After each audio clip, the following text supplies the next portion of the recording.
നാട്ടിൽ JCB operator മേഖലയിൽ പ്രവർത്തിക്കുന്ന കാലം ആ യുവാവിന് സൗദിയിലേക്കൊരു വിളിയെത്തുന്നു. അദ്ദേഹം നടന്നു കയറിയത് പിന്നീട് ഹൈപ്പർ മാർക്കറ്റ് മേഖലയുടെ മേധാവിയായിട്ടാണ്. മിന ഹൈപ്പർ എന്ന പേരിൽ സൗദിയിൽ പ്രസിദ്ധമായ ബ്രാൻഡിന് പിറകിലെ ആ മലയാളി കഥയാണ് ഇനി പറയുന്നത്. പകൽ വരണ്ടു നിൽക്കുന്ന റിയാദ്, അത് ഏതോ ഒരു രാവിൽ പൊടുന്നനെയല്ല മിന്നുന്ന നിറങ്ങൾ അണിഞ്ഞത്.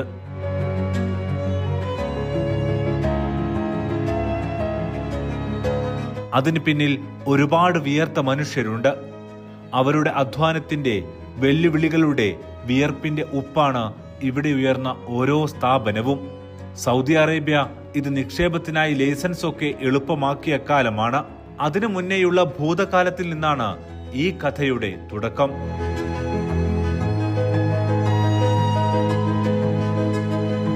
നാട്ടിൽ JCB ഓപ്പറേറ്ററും കോൺട്രാക്ടറും ഒക്കെയായി നടന്ന ഒരു യുവാവ് നടത്തിയ കയറ്റിറക്കങ്ങളുടെ കഥ. അതിനൊടുവിൽ മരുഭൂമിയിൽ വേരുപിടിപ്പിച്ച ജീവിതത്തിന്റെ പേരാണ് PMA Rahim. PMA Rahim Keezhmadathil Saudi hypermarket ഇൻഡസ്ട്രിയിലെ ഡൈനാമിക് ഇൻവെസ്റ്റർ. കോഴിക്കോട് താമരശ്ശേരി പുതുപ്പാടി സ്വദേശി. ഇക്കാണുന്ന പോലെ അത്ര സുന്ദരമല്ലായിരുന്നു അദ്ദേഹത്തിന് കഴിഞ്ഞ കാലങ്ങൾ. നാട്ടിൽ നിന്ന് ഞാൻ JCB ഓപ്പറേറ്റർ കോൺട്രാക്ട് വർക്ക് ഇതിൽ തുടങ്ങിയതാണ്. തുടങ്ങിയ ഒരു സുപ്രഭാതത്തിൽ സൗദിയിലേക്ക് ഒരു വിസ കിട്ടിയ സമയത്ത് സൗദിയിലേക്ക് കയറി പോന്നു. ഗൾഫ് എന്ന് വെച്ചാൽ കുടുംബക്കാർ കൂടുതലും ഗൾഫിലാണ് ജോലി ചെയ്യുന്നത്. ഗൾഫിലേക്ക് വരിക എന്നുള്ളൊരു പ്രതീക്ഷ എല്ലാവർക്കും അന്നത്തെ സാഹചര്യത്തിലുള്ള ഒരിതാണ്. അതുപ്രകാരം ഞാൻ സൗദിയിലേക്ക് ഒരു വിസയിൽ, പുതിയ വിസയിൽ വന്ന്. കമ്പനിയാനും ഇൻ്റർനാഷണൽ കമ്പനിയായിരുന്നു. അറാംകോ അവരൊക്കെ വർക്ക് എടുക്കുന്ന വലിയ കമ്പനിയായിരുന്നു. അങ്ങനെ ഒരു 5 വർഷത്തോളം ഞാൻ അറാംകോൻ്റെ കീഴിലുള്ള വർക്കുകൾ, എക്യുപ്മെൻറ്റ്സ്, ക്രെയിന്, ഫോർക്ലിഫ്റ്റ്, JCB ഇതുപോലെ ഒരുപാട് വർക്കുകൾ എടുത്തു.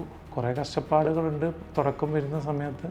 നാട്ടിലൊരുപാട് നല്ല സാഹചര്യങ്ങളുണ്ടെങ്കിൽ പോലും നമ്മൾ ഗൾഫിൽ നിന്നുള്ള പ്രതീക്ഷയിലേക്ക് വന്ന സമയത്ത് ഗൾഫിൽ നമുക്ക് കിട്ടുന്ന എല്ലാ സംഭവങ്ങളും നമുക്ക് എക്സ്പെക്ട് ചെയ്യാൻ പറ്റാത്ത കണ്ടീഷനൊക്കെ ആയിരുന്നു. പിടികൊടുക്കാത്തതായിരുന്നു അന്ന് സൗദി വിപണി.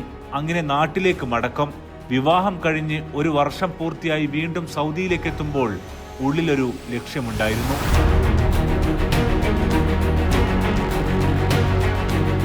ഉള്ള പണം കൊണ്ട് മൊബൈൽ ആക്സസറി മേഖലയിലേക്കായിരുന്നു നോട്ടം. ചൈനയിൽ പോയി ഹോൾസെയിൽ വിപണനത്തിനുള്ള എല്ലാ ഒരുക്കങ്ങളും പൂർത്തിയാക്കി സപ്ലൈ തുടങ്ങാൻ ഒരുങ്ങുമ്പോഴാണ് അപ്രതീക്ഷിതമായി സൗദിയിൽ ഇതാഖാത്ത് അഥവാ സ്വദേശിവൽക്കരണം പ്രഖ്യാപിക്കുന്നത്. തകർന്നു പോയേക്കാവുന്ന നിമിഷം. ആ സമയത്ത് നമുക്കത് ഉപേക്ഷിക്കേണ്ട സാഹചര്യം വന്ന സമയത്താണ്. ഇനി എന്ത് ബിസിനസ് എന്നുള്ള ഒരു കൺസെപ്റ്റിലേക്ക് നീങ്ങുന്ന സമയത്ത്, കുറേ വർഷങ്ങളായി ഇതിൻ്റെ കൂടെ തന്നെ നടക്കുന്ന സമയത്ത്, നമ്മൾ ഹൈപ്പർ മാർക്കറ്റുകളിലൊക്കെ പോകുന്ന സമയത്ത് നമ്മളെ മനസ്സിലേക്ക് വന്നാണ് ഇതുപോലൊരു സ്ഥാപനം നമുക്ക് തുടങ്ങണം. അതിനെന്താണ് വഴി എന്നുള്ള, നമ്മളെപ്പോഴും ഹൈപ്പർ മാർക്കറ്റുകൾ മാർക്കറ്റ് ചെയ്യാനും നമ്മൾ പർച്ചേസ് ചെയ്യാൻ പോകുന്ന സമയത്ത്, ഫാമിലി ആയിട്ട് തന്നെ പോകുന്ന സമയത്തും നമ്മൾ എന്ത് ചെയ്യുന്ന പറഞ്ഞാൽ അവരെ പർച്ചേസിന് ഇട്ടാൽ പോലും നമ്മൾ ആ മാർക്കറ്റ് എങ്ങനെ സെറ്റ് ചെയ്തത്, മാർക്കറ്റിൽ എങ്ങനെയാണ് കസ്റ്റമർ ഡീൽ ചെയ്യുന്നത്, ഇതൊക്കെ തന്നെ ഇതിൻ്റെ കൂടെ നമ്മൾ അതിൻ്റെ പുറകെ പോയതുകൊണ്ടാണ് നമുക്ക് ഹൈപ്പർ മാർക്കറ്റ് എന്നുള്ളൊരു കൺസെപ്റ്റിലേക്ക് വരാൻ പറ്റിയെന്ന് എനിക്ക് തോന്നുന്നത്. അങ്ങനെയാണ് ഹൈപ്പർ മാർക്കറ്റ് സ്റ്റാർട്ട് ചെയ്യുന്നത്. തോറ്റുകൊടുക്കുന്നതിന് പകരം പുതിയ വഴികളാണ് റഹീം തേടിയത്. ഇന്ന് റിയാദിലെ ഷിഫയിലും സുലയിലുമുള്ള മിന ഹൈപ്പറുകൾ, ഇതിനു പുറമെ വിവിധയിടങ്ങളിലായുള്ള മിന മാർട്ടുകൾ, കോഴിക്കോടുള്ള ഭക്ഷ്യസ്ഥാപനങ്ങൾ, ഇവക്ക് പുറമെ ഹോൾസെയിൽ, റീറ്റെയിൽ വിതരണ മേഖല ലക്ഷ്യം വെച്ച് മിന mart, Malabar gate, mister mark, travel mark, home mark എന്നിങ്ങനെ വിവിധ ബ്രാൻഡുകളും ഗ്രൂപ്പിൻ്റെതായുണ്ട്. നമ്മൾ ഹൈപ്പർ മാർക്കറ്റ് മേഖല നടന്നുകൊണ്ടിരിക്കുന്ന സമയത്ത്, ഈ കൊറോണ വരുന്ന സമയത്താണ് നമ്മൾ നാട്ടിൽ പുതിയൊരു കൺസെപ്റ്റ്, ബേക്ക് സിറ്റി എന്നുള്ള ഒരു കൺസെപ്റ്റ് കൊണ്ടുവന്ന ഒരു കഫേ റെസ്റ്റോറൻറ്റ് മേഖല സ്റ്റാർട്ട് ചെയ്തിട്ടുണ്ട്. അപ്പോൾ അത് സുലഭമായിട്ട് നല്ല ഉഷാറായിട്ട് നടന്നു പോകുന്നുണ്ട്. അതിനെ നമ്മൾ സൗദിയിലേക്ക് കൊണ്ടുവരണം എന്നുള്ള പ്ലാനിങ് ഉണ്ട്. അതിൻ്റെ പ്രകാരം നമ്മളിപ്പോൾ ബേക്കറി സെക്ഷനിലേക്ക് ബേക്ക് സിറ്റി പ്രൊഡക്ഷനൊക്കെ സ്റ്റാർട്ട് ചെയ്തു. അതും മിന ഹൈപ്പർ മാർക്കറ്റിൽ ലഭ്യമാണിപ്പോൾ. ഓരോന്നും വേഗത്തിലാണ് ജനകീയമായത്. നമ്മൾ മിന ഹൈപ്പർ മാർക്കറ്റ് ഷിഫ സനയ്യനാണ് നമ്മുടെ ഷോപ്പ് വരുന്നത്.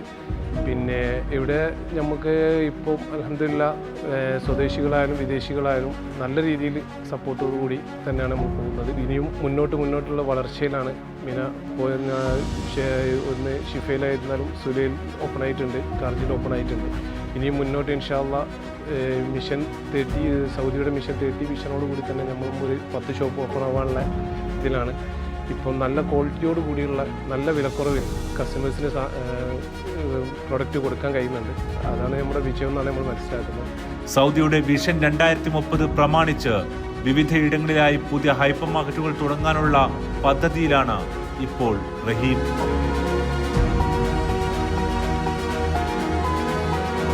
വ്യാപകമായി നിക്ഷേപകർ നിലവിൽ സൗദിയിലെത്തുന്നുണ്ട്.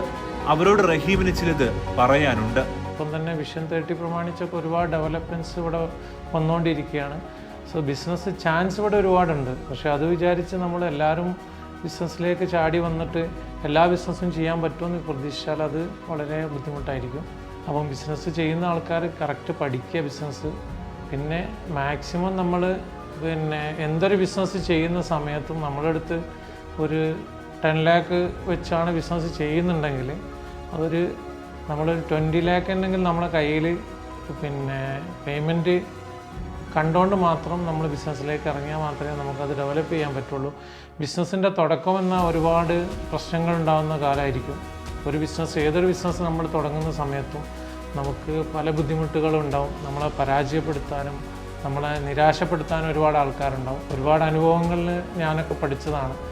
ഇറങ്ങാൻ പോകുന്ന മേഖലയെക്കുറിച്ച് കൃത്യമായ ധാരണയില്ലാതെ ഇറങ്ങരുത്. ഇനി അഥവാ പഠിച്ച് ഇറങ്ങാൻ തീരുമാനിച്ചാൽ മൂളക്കം പോലെ പരക്കുന്ന നെഗറ്റീവുകളെ തള്ളി മാറ്റി പോകണം. ആരംഭകാലത്തിലെ പ്രതിസന്ധികൾ പലതും മറികടന്നാണ് ഇന്നിവിടെ എത്തിയത്. പതർച്ചയിൽ, തിരിച്ചറിവുകളിൽ, ഒടുവിലെ നേട്ടങ്ങളിൽ എല്ലാം കൂട്ടായത് കുടുംബമാണ്. എനിക്ക് 3 പെൺകുട്ടികളാണുള്ളത്. മൂത്ത ആള് സൻഹ ഫാത്തിമ, ഇത് ഹെസ ഫാത്തിമ രണ്ടാമത്തെ മോളാണ്. ഇത് മൂന്നാമത്തെ ആള് ഇഷുവ ഐറിൻ, വൈഫ് മുഹ്സിന. ഞങ്ങൾ നല്ല സന്തോഷമുള്ള ഒരു ഫാമിലി ആയിട്ട് ഞങ്ങൾ അങ്ങനെ പോകുന്നു. ഞങ്ങൾ ബിസിനസ് ഓൾറെഡി നമുക്ക് സൗദിയിലല്ലാതെ തന്നെ നാട്ടിലുമുണ്ട് business. Bake City cafe restaurant ആണ് ഷോപ്പിൻ്റെ പേര്. പുതുപ്പാടിയിലാണ്. ബേക്കറി ആൻഡ് റെസ്റ്റോറൻറ്റ്, ഹോട്ടൽ എല്ലാം കൂടി ഇൻക്ലൂഡ് ആയിട്ടുള്ള ഒരു പ്രൊജക്റ്റാണത്. അതിലേക്കൊക്കെ വരാൻ കാരണം നമ്മളെ ഫാദർ മരണപ്പെട്ടിട്ട് 18 വർഷത്തോളമായി. അപ്പോൾ ഫാദർ ടീച്ചറായിരുന്നു. അവർ ജോലി ചെയ്യുന്ന സമയത്തെ ബിസിനസ് രംഗങ്ങളിലൊക്കെ റിയൽ എസ്റ്റേറ്റ്, അതുപോലെ സൂപ്പർ മാർക്കറ്റ്, ഈ മേഖലയിലൊക്കെ ഉണ്ടായിരുന്നു. അന്നേ നമ്മളൊക്കെ കൂടെ ഓരോ പർച്ചേസിനും കാര്യത്തിനൊക്കെ കൊണ്ടുപോയി പോകുന്ന സമയത്തും ഇതൊക്കെ തന്നെ അതിലൂടെയൊക്കെ തന്നെയാണ് നമ്മുടെ ജീവിതത്തിൽ ബിസിനസ് രംഗത്ത് കടക്കാനുള്ള ചാൻസുകൾ ആ ഒരു പാരമ്പര്യമായിരിക്കും എന്നാണ് ഞങ്ങൾ മനസ്സിലാക്കുന്നത്. അസാമാന്യമായ ഈ നേട്ടത്തിനായിരുന്നു മീഡിയ വണിന്റെ ബിസിനസ് എക്സലൻസ് പുരസ്കാരം അദ്ദേഹത്തിന് ഹല ജിദ്ദ വേദിയിൽ വെച്ച് സൗദി വാർത്താ മന്ത്രാലയ ഡയറക്ടർ കൈമാറിയത്. ബഹുമാനപുരസരം മിസ്റ്റർ PMA റഹീം കീഴ്മഠത്തിലെ വേദിയിലേക്ക് സ്വാഗതം ചെയ്യുന്നു. Honored to have you here on stage. Congratulations. മനക്കരുത്തും ആത്മവിശ്വാസവും തന്നെയാണ് ഓരോ ബിസിനസ്സുകാരന്റെയും ചാട്ടുളി. തൊട്ടപ്പോൾ പൊള്ളുന്നതെല്ലാം നാളത്തേക്കുള്ള പാഠമായവർ കരുതി. ഒടുവിൽ അനുഭവങ്ങളുടെ ആലയിൽ നിന്നും തീക്കനലായി വന്ന ബ്രാൻഡാണ് റഹീമിന്റെ മിന.